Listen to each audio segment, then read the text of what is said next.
Nangyari ang kwentong ito sa bayan ng Pampanga. Nakatira ang mag-asawang James, 27 years old, at Nadine, 25 years old, sa maliit na bahay ng pamilya ng babae. Kahit maliit lang ang tahanan, ay okay naman ang kanilang samahan. Masasabi mo talagang masaya naman sila. Payak ang buhay pero maitatawid naman nila dahil may mga trabaho ang asawa at biyanan niya. Dahil nagtatrabaho si Mrs. at ang ama nito, madalas na iiwan doon ang kanyang biyanan para tumulong sa pag-aalaga sa 3 taon nilang anak na lalaki na si Kevin. 45 years old na ang mama Beth nila, pero maayos pa rin ito sa katawan. Kahit maganda pa rin ang hugis ng pangangatawan nito. Kaakit-akit, kumbaga, maputi at makinis. Alaga kasi ng mamahaling sabon. Kung maihahambing sa artista si Mama Beth, kamukha niya si Alice Dixon na pinagsamang Ina Raimundo ang itsura.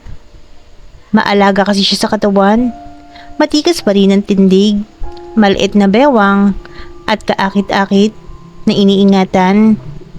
Minsan, isang gabi, papunta sana si James sa palikuran para magbabas. Paglabas niya ng sala ay laking gulat niya na doon mismo sa sopa ay nagniniig ang mga biyanan niya, si Itay Rudy at Mama Beth nila. Halos kitang-kita niya kung paano ang kinin ni Itay Rudy si Mama Beth nila. Napatingin sa kanya si mama niya, kaya't nahiya siya at tumuloy sa banyo para umihi. Pulang-pula ang pisngi ni James sa nakita. Ang problema ngayon, hindi niya alam ang gagawin. Paano siya babalik sa kwarto nila? Pero bahala na, kahit nakakahiya. Kasalanan naman nila at sa sala pa sila nagkasiyahan. Kaya daan-daan itong lumabas. At ngayon naman, si Mama Beth naman nila ang nagtatrabaho para sa Itay Rudy nila. Kaya kitang-kita niya ang maganda nitong kayamanan. Isip tuloy ni James, napakaswerte naman ang kanyang biyanang lalaki at ang katulad pa nito, ang kanyang nakakasiping gabi-gabi. Sa isip ni James, mabuti na lang at si mama lang ang nakaharap sa kanya at kahit paano, hindi siya nakaramdam ng matinding hiya sa nakikita niya hanggang sa makapasok siya sa kwarto nilang mag-asawa. Dahil sa nakita, unti-unting nabubuhay ang init sa kanyang katawan. Halos hindi makapaniwala si James sa nakita. Actually, dati pa niyang type ang mababet niya. Sa totoo lang, matagal niya itong sinisilipan sa CR. Nakakaramdam kasi siya ng pagnanasa dahil sa nakikita niyang kayamanan ng kanyang biyanan. Kapag nakasuot to na maiksing short, madalas rin siyang nahuli ito sa paninilip. Pero ang nakakapagtaka, hindi man lang siya nagalit ni minsan. Kahit lumakas ang loob ni James sa pamboboso sa kanyang biyanan na babae. Minsan pa nga, sa CR, halos magkanda punit-punit ang panloob nito para lang maamoy niya ang bagay na yun. Grabe kasi ang ganda ng kanyang biyanan. Kahit may edad na ito, napakakinis at bilugan ang katawan, lalong-lalo na ang hita nito. Hindi mo maiisip na may edad na siya dahil karamihan sa mga tambay dito sa amin ay napapalingon kapag dumaraan siya. Lalo't mahilig magsuot ng maiksing short ang biyanan niya dahil kahoy lang ang bahay nila. Madali ka makakapanilip sa loob ng bahay. Nakasanayan ni James na silipan si Mama Beth niya, lalo na kapag naliligo to at nagsasabon ng buong katawan. Pero nung isang tanghali, hindi na nakapagbigil si James at nabagpa siya ng lalaki na magpasaya sa kanyang sarili sa kwarto nila. Kaso, bigla namang pumasok si Mama Beth niya. Nakaharap to sa kanyang iniingatan habang nagsasalita to ng mga bastos na salita. Napahinto si James sa kanyang ginagawa dahil ramdam niya may nakatingin sa kanyang ginagawa. Hindi umaalis ang mga mata ng Mama Beth niya at pasimplitong lumabas ng kwarto na akala mo walang nakita at narinig. Bilisan mo dyan ha. Naku, kahit tanghaling tapat James ha. Wika ni Mama Beth. Hiyang-hiya si James pero grabe. Lalo siya nag-init sa Mama Beth niya. Sa isip niya, patas na sila. Nasilipan na rin siya ng kanyang Mama Beth at nakita ang kanyang pinagyayabang na kayamanan. Dumaan pa ang isang linggo. Minsan, nakita ni James si Mama Beth na nakahiga sa kama na ang pintuan ay kortinang manipis lang. Dahil mainit nun, nakasando at panloob na pambaba lamang ang kanyang biyanan. Sinilip muna niya ang anak at tulog ang junior niya. Naisipan niyang lapitang biyanan na may pangamba at kaunting takot na nararamdaman. Init na ang katawan ni James dahil sa kitang-kita niyang magandang katawan ng kanyang pinapantasyang biyanan at kitang-kita niya ang napaka-gifted na kayamanan ng kanyang biyanan. Hindi na nga ito nakatiis. Dahan-dahan tong itinaas ang sando hanggang sa lumantad ang iniingatan nitong katawan. Hinaplos-haplos niya ang makinis nitong katawan. Hindi na niya naisip kung magigising ito at magagalit sa ginagawa niya. Inilapit niya ang labi para halikan ang makinis na balat nito. Napakaputi. Sana wag magising si Mama Beth. Bulong ng kanyang isip. Biglang nakalika ng ingay si Beth. Mukhang magigising ito sa ginawa ni James. Dali-dali niyang ibinaba ang sando at tinangkang umalis ni James. Pero bago ito makalabas, James, nakauwi ka na pala. Oho. Itatanong ko sana kung kumusta si baby. Okay naman. Tulog sa salas sa kanyang crib. Ouch! Ang sakit ng likod ko. James, ang likod talaga ng apo ko. Baka pwede mo naman akong masahihin. Nakikita kong minamasahin mo sin Nadine eh. Ha? Po? Sige po. I-relax nyo lang ang katawan nyo sa kama. Yun na nga ang ginawa ni Beth. Hindi pinansin na nakapanloob na pambaba lamang siya. At halos manlaki ang mga mata ng kanyang manugang dahil halos kita na ang kanyang kaluluwa. Natanggal naman ni James ang sando. Medyo basato ng pawis dahil kagagaling lang nito sa basketball sa may kanto. Inumpisa na ni James ang masahe sa batok, sa balikad, pababa sa likod. At marunong naman si James magmasahe. Kaya't kampante itong marirelax ang biyanan dahil malimit naman niya itong ginagawa sa asawa. Itataas ko lang po ang sando nyo ha, Mama Beth. Paalam ni James sa kanyang biyanan. Okay sige lang James. Wika nito. Sa pag-angat ng sando, halos maglaway si James sa kinis at puti ng likod ni Mama Beth. Palibasa, madalas lang sa bahay at hindi na arawan. Mamula-mula ang kutis ng biyanan.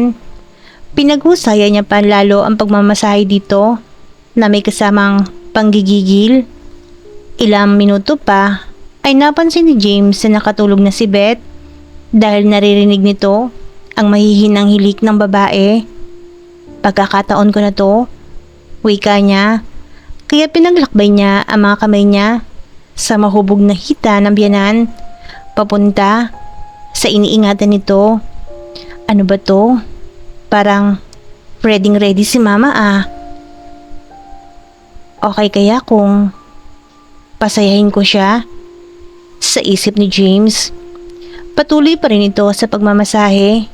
Pero pagkakataon na niya ito, hinaplos niya ang iniingatan ng biyanan Kakaibang kasiyahan ang nararamdaman niya dahil dito naisipan niyang iayos ng higa ang biyanan. Dahil dito tumambad sa kanya ang napakagandang katawan ni Mama Beth. Napakaganda at malakrema ang kutis nito at ang iniingatan, mapapawaw ka talaga. Hindi ko na kaya, sabi ni James at tinanggal ang kanyang mga damit. Init na ang katawan niya habang nagpapasaya siya sa harap ng kanyang biyanang natutulog. Naisipan nito na tanggalin ang kapirasong saplot ni Mama Beth at nagawa niya naman to ng walang kahirap-hirap dahil malalim pa rin ang tulog nito. Tinitigan nitong mabuti ang katawan ni Beth. Napakakinis at napakabango. Bahala na. Pasasayahin ko ang biyanan ko. At ayun nga, inumpisahan niya na tong pasayahin. Napapamura pa siya dahil sa kasiyahang nararamdaman niya. Napansin niyang medyo kumislot ang katawan nito. Gising na pala ang biyanan niya. Anong ginagawa mo, James? Nahiyaman ay nilikasan na ni James ang loob niya. Diba ma? Ginagawa niyo rin to ni Itay Rudy. Nakita ko kayo nung gabing nagniniig kayo. Natatakam ako sa iyo ma. Takam na takam. Bago pa makasakot si Beth, ipinagpatuloy ng manugang ang ginagawang pagpapainit sa kanya. James, mali ito. Wait lang. Teka. At tuluyan ng hindi niya napigilan ang kiliting sumasalakay ngayon sa buo niyang katawan. Bigla nitong hinila ang lalaki. Halika nga dito. Gusto ko ring pasayahin ka. Sabado naman ngayon, kaya malamang mamaya pa uwi ang anak ko. At ayun nga, pinasaya niya si James. Walang kaarte-arte si Mama Beth at gustong gusto niya ang kanyang ginagawa. Halos parawan na nilang pinapasaya ang isa't isa. Kakaiba si Mama Beth sa kama. Mukhang sabik din to sa mas batang katawan ng manugang. James, bilisan mo. Galingan mo. At lalo pang ang pinagbuti ni James ang ginagawang pagpapainit sa Mama Beth nila. At hindi nagtagal, inumpisa niya ng angkinin ang kanyang biyanan. Handang-handa na to kung kaya't hindi siya nahirapang mag-isahin ang kanilang katawan. Halos magdeliryo na si Mama Beth niya dahil sa kakaibang kiliting ibinibigay niya dito. Napakaswerte naman ang anak ko sa'yo. Napaka-gifted mo, James.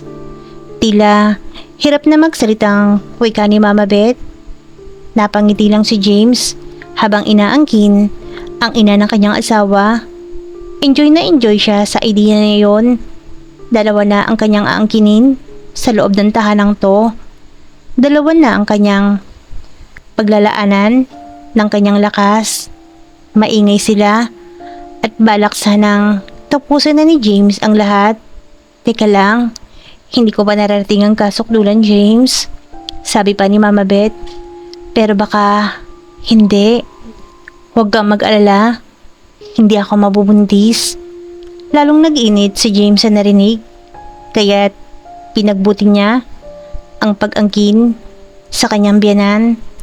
Di naman ito nabigo. Tama ang biyanan niya. Mas masaya nga ang nangyari sa kanila na yon. Damang-dama nila ang init ng katawan ng bawat isa. Baka malaman ito ng asawa natin, James. Biglang naalala ni Beth. Hindi yan.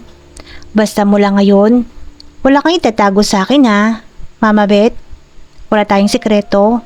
Basta pag Lunes hanggang Biyernes, tayo ang magdinig dito sa bahay. Tayo ang mag-asawa.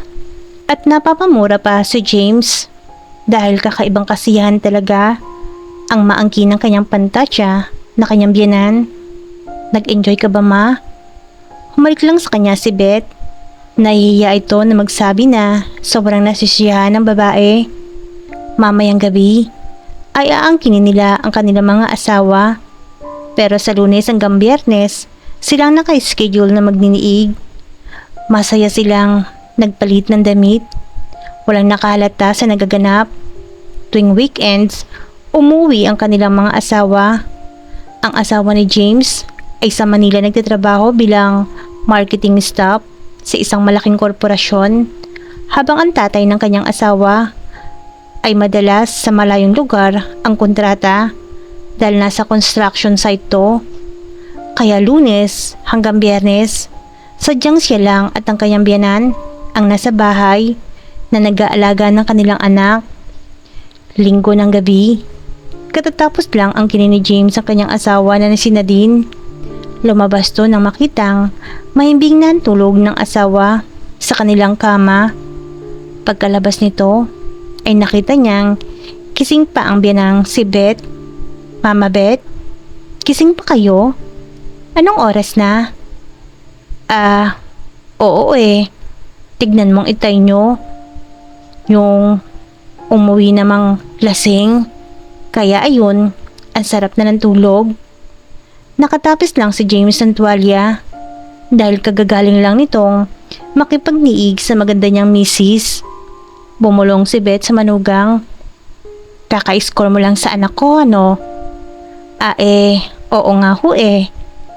Lumapit si Beth at hinaplos si James. May ibubuga ka pa ba? Kaya pa ba? Baka man pwedeng pagbigyan mo ko ngayon habang tulog ang mga asawa natin. Kailangan kita, James. Pukawin mo ang nagiinit kong katawan. Marot na sabi ni Mama Beth. Kaya naman, walang sabi-sabing inangkin ni James ang kanyang uhaw na biyanan. Pigil na pigil nila ang kanilang mga ingay dahil baka magising ang kanilang mga asawa. Mabuti na lang mahimbing matulog ang mag-ama, kung kaya't nakamit ng dalawa ang rurok ng kasiyahan ay hindi sila nagising. Bukas ulit James ha. Sige po Mama Beth. At nakangiting pumasok ng kanilang mga kwarto ang dalawa. Kinaumagahan, pagkatapos umalis ng kanyang asawa at biyanang lalaki, pagkagising ni James, umupo muna ito sa sopa at nagbukas ng TV. Nakashort lang ito ng pang basketball. Mama Beth? Mama Beth? Oo, bakit ba? Kung hanap mo ay almusal, andito na sa lamesa. Sa'yo pa pala lalapit ang pagkain, James. Naku, yung asawa mo, nakaalis na. Hindi mo lang hinatid, damuho ka. Natigilan si Beth sa pagsasalita at napalunok. Nakita nito na nakangiti si James. Nakataas ang isang paa sa sopa. Kaya naman, kitang-kita niya ang iniingatan nito. Hindi po. Kayo po ang hinihintay kong aalmusalin dito, Mama Beth. Lumapit si Mama Beth sa manugang. Pilyo ka talaga, James. Nasa mainit na sitwasyon na ang dalawa. Enjoy na enjoy pa. Nang biglang pumasok ang nanay ni Beth mula sa likuran ng kusina. Nakalimutan ni Beth at James na isara. Ay, ano ba yan? Ano ba yan, Beth? Napakawalang yamo. Kay aga-aga. Kung ano-anong ginagawa mo sa manugang mo. Napaupo si Beth sa gulat. Napatakip sa kanyang katawan. Mama, bakit sa likod kayo dumaan? Hindi nagawang itago ni James ang kanyang iniingatan. Nanindigan na siya sa nangyari. Napatitig naman ang Lola Norma ng asawa niya sa kanyang iniingatan. Medyo napangiti si James sa nakita dahil matagal na nitong pinagmamasdan ang kanyang iniingatan. Hoy James, walang yaka. Tago-tago mo nga yan. Sabi ng kanyang lola. Pasimpleng kinindatan ni James ang kanyang lola. Kinurot naman siya ng kanyang biyanan. Ikaw talaga? Pati yata si inay. Gusto mo pa talaga? Nakatingin siya eh. Tinulak na lang nito si James. para magandang kumain at maligo at inayos ang sarili. Napapuntong hininga si Beth. Sana ay hindi sila isumbong ng kanyang ina sa kanyang asawa. Bahala na. Siguro naman ay hindi ilalagay ng kanyang ina ang pamilya sa kahihiyan. Isang umaga, inikala na nag-iisa lang ni James sa bahay at lumabas si Beth. Kaliligo lang ni James at naisipan nitong magpasaya sa sarili sa may sala. Exciting sa kanya yon. Minsan, nakabukas ang bintana, medyo mataas naman ang sa kanila, kaya tiniisip niyang hindi naman siya makikita ng mga kapitbahay. Ligid sa kanya ay dumating na pala ang 68 na lola ng asawa niya.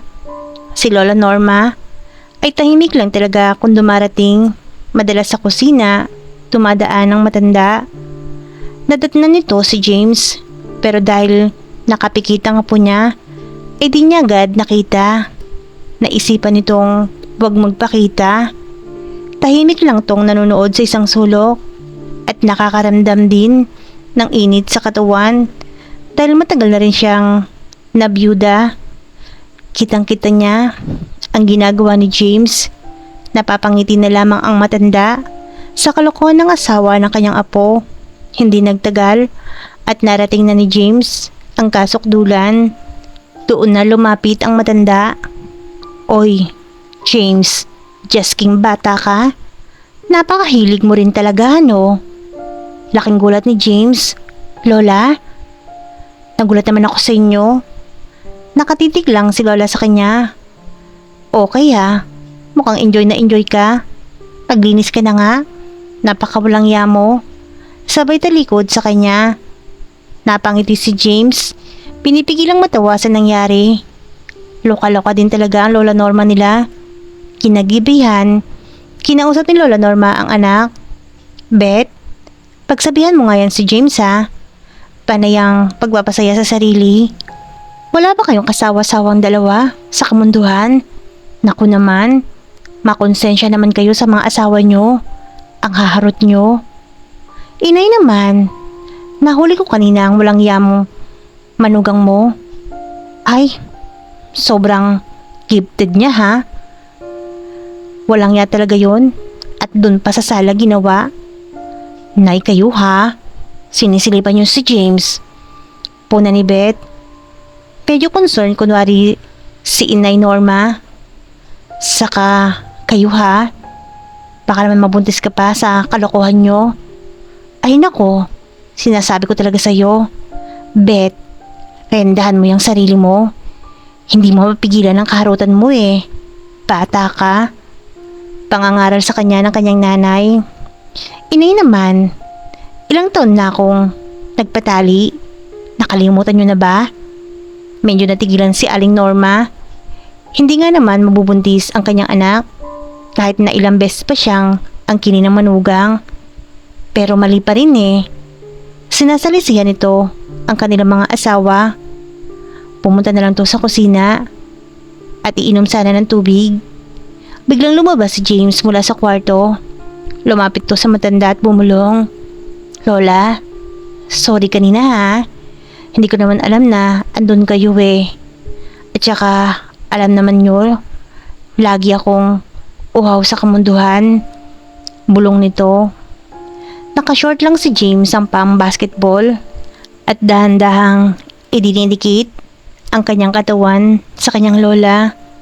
Medyo natigilan ang matanda at pilyong na pangisi ang poging si James. Sige na, ikaw talaga loko ka ha. Tila nagugustuhan ni Lola Norma ang ginagawa ng kanyang apo, pero natauhan ng matanda. Ay nako, sige na nga, aalis na ako.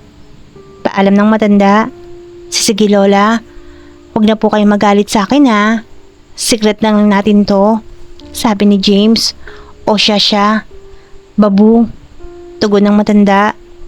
Pag-alis ni Aling Norma, napansin ni Beth ang iniingatan ni James. Hoy, ikaw ha, anong ginagawa mong kalokohan kay Inay? Pati si Inay winawalang yamong loko ka. Ang harot-harot mong lalaki ka. Sabi ni Beth. Sinisigurado ko lang kung hindi niya tayo susumbong. At nasiya naman siya. Sabay ngiti at pag-thumbs up kay Beth ng loko. At muli na naman nagsalo ang dalawa. Wala silang kasawa-sawa, basta't nararamdaman nila ang pangangailangan ng bawat isa. Ang hindi nila alam ay bumalik pala si Lola Norma at muli na naman silang nahuli sa kanilang kalokohan. Kitang-kita nito kung paano ang kinin ni James ang anak hanggang sa marating nila ang kasukdulan. Hay nako, ang wawalang yanyo talaga. Bilis na at baka may dumating pa. Biglang bumalikwas ang dalawa. Naiwan lang itong pustiso ko. Isinuot pa nito sa harapan nila. Sige na, ituloy nyo na yan. Mga walang ya talaga kayo. Nagkatinginan silang dalawa. Nagtawanan sa ina silang matanda. Ay, mamaya pala. Pupunta ako kila Daniel ha. Wala naman ang kapatid ko kaya samahan ko daw ang anak niya. Si Daniel? 21 na yun na. Nagtatakang tanong ni James. Hay nako, alam mo naman ang kapatid ko kapag humihingi ng pabor. Hindi ko matatanggihan at ang batang yon sobrang lapit sa akin. At isa pa, may pinadala daw na package sa akin ang asawa ng kapatid ko. Natatawang sabi ni Mama Beth. Kinahaponan ng Sabado, lumuwas si Beth sa bahay ng kanyang nakakabatang kapatid. Hindi na inantay na dumating ang asawa at anak. Naghabili na lang siya kay James at inay Norma niya. Kinagabihan sa bahay naman nila Beth. Walang tigil na inaangkin ni James ang kanyang magandang asawa na si Nadine. Halos pigil na pigil nila ang kanilang mga ingay. Baka marinig sila ng kanilang itay Rudy. Napakahusay mo naman James. Ang gifted mo talaga. Dahil maliit lang naman ang bahay. Minsan, harang lang sa kortina sa kanilang kwarto. Naaninag bigla ni James na may nakasilip sa kanila. Wala namang ibang tao kundi ang ama ng asawa niya na si Itay Rudy. Naisip nitong bihira namang umuwi nang hindi lasing ang Itay Rudy at wala pa si Mama Beth nila. Napakatigas at gwapo pa rin naman si Tatay Rudy. Napakabait din nito sa kanila. Naisip nitong akitin ang ama ng kanyang asawa. Pilyong napangisi ito. Tinanggal nito ang lahat ng maaring nakatakip sa kanilang mga katawan. Kunwari, nalaglag niya ang kumot sa may sahig. Walang tigil sa pag-angkin ng lalaki sa kanyang asawa. Ngayon, kitang-kita na ang kanilang ginagawa. Init na init naman si James sa ginagawa. Si Itay Rudy naman ay pasimpleng nanonood sa sariling anak na inaangkin ng kanyang manugang. Dahil sa napapanood ni Itay Rudy, hindi niya napigilang haplusin ng kanyang sarili. Mahina siyang nakakalika ng ingay. Takam na takam siya sa kanyang nakikita. Sa isang banda, sumagi na rin sa isip ni James si Mama Beth kung paano sila mag-angkinan sa sala, sa kusina ng bahay. Sandali pa ay narating na ng asawa niya ang kasukdulan. Alam niyang enjoy na enjoy sa panonood sa kanilang dalawa si Itay Rudy. Natulog na rin si Nadine dahil sa pagod. Takam na takam naman si Itay Rudy sa nasaksihan. Unang beses niyang nakitang nadiligan ang kanyang anak. Hindi siya makapaniwala sa nasaksihan. Napakalinis ng kanyang anak. Hindi siya nakatiis at pinasaya niya ang kanyang sarili. At habang ginagawa niya yon, ang ini-imagine niya ay siya ang kasiping ng kanyang anak. Darating din ang araw at tamang panahon sa isip lang niya at nakatulog siyang may ngiti sa kanyang labi.